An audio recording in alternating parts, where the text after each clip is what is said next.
is Brinda Karat, CPIM Politburo member and former General Secretary of the All India Democratic Women's Association, a firebrand feminist and activist. So good morning, Brinda. Red salutes to you. At this point, we're talking about now August 2014. I just wanted to ask you, for the younger people, for a whole lot of Indian voters, what according to you is the relevance of the left in India today?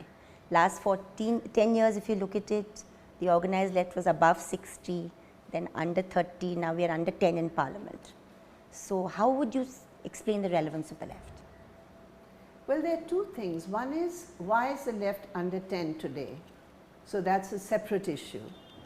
And the relevance of the left.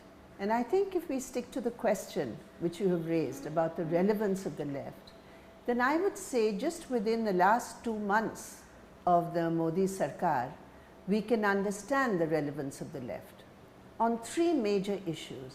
The first is livelihood issues, the issues of the workers, the issues of the working poor. And already, I mean, even before they get their breath, the government has started the attack. The whole issue of revising labor laws, which are now going to really open up the labor market in a way to the extent of exploitation of workers, which are going to be now, sanctioned by law. The issue of contract workers, the issue of deregularization of the workforce, which in any case is a process which is happening. So that is one area.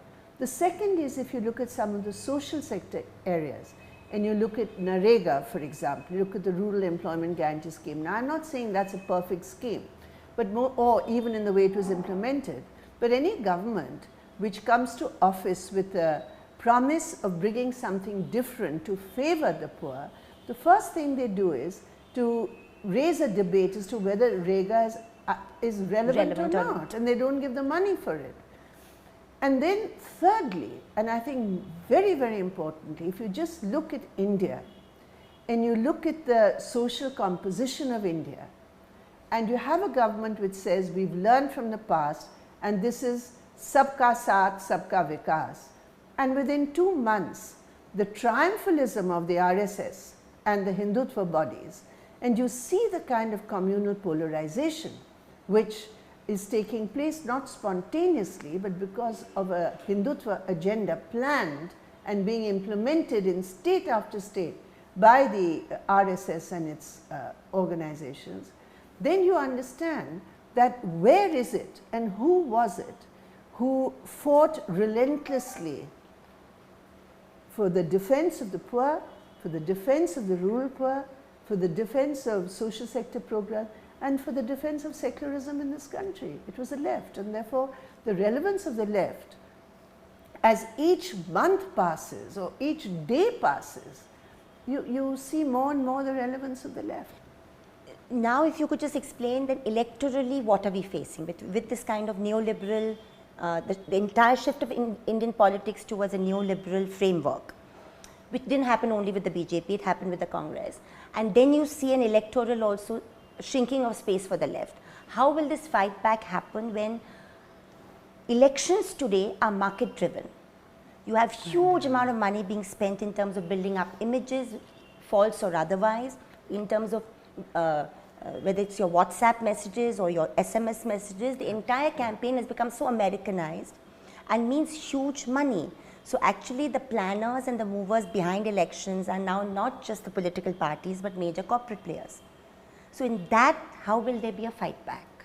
I mean, I think that is the absolutely most relevant question which you have brought into this discussion, because what we saw in these last elections, I mean, it was unprecedented. Of course, we've seen the use of money, and it has happened in state after state and even at the center. So I'm not saying Congress doodh ka dhula hua hai, because they have done it, they started it.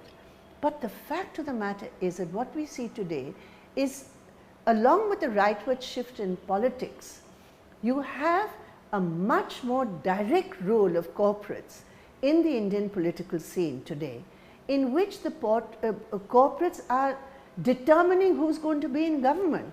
Now, whatever it was in the past, we didn't see this kind of a mobilization. And I think the utter failure of our system to prevent this. I mean, the American system is based on it. I mean, it's all open. You know, the corporate funding, the money they're spending, and the more money you spend, you know, the better your stature. So what reforms do we need? Well, that is what I'm coming to. So what I'm saying is the Election Commission, when it looks at the People's Representation Act, one very critical area here is expenditures. Now, the kind of money which was spent on the Prime Minister's, the now Prime Minister, Prime Ministerial campaign, like the presidential campaign in the States, and this was something to the tune of something like 5,000 crore rupees, which is not shown at all in any of the election expenses. So one is that. And secondly, no authority, neither Election Commission nor the courts are going to question this. Well, they don't question it, A, because it's convenient not to question it, because they can say, you know, the law doesn't prevent them from spending this kind of money right now. So that is apart from all the black money which came in. So that I'm not talking about. I'm just saying within the electoral framework today, there is a huge bias against those who do not have money, like the left. And therefore, that itself is one of the greatest disadvantages.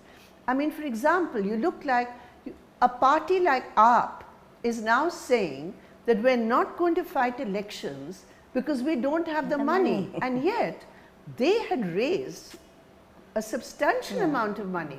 But they are saying even that is not enough. So everybody knows that, look, money talks.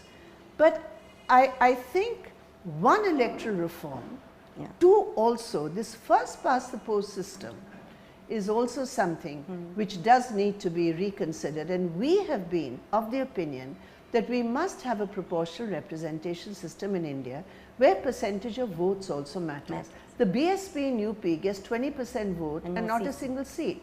We get 31% votes in West Bengal and just 2 seats. And the BJP at the center gets 31% votes and 2/3 of the seats. So, you know, it's completely illogical.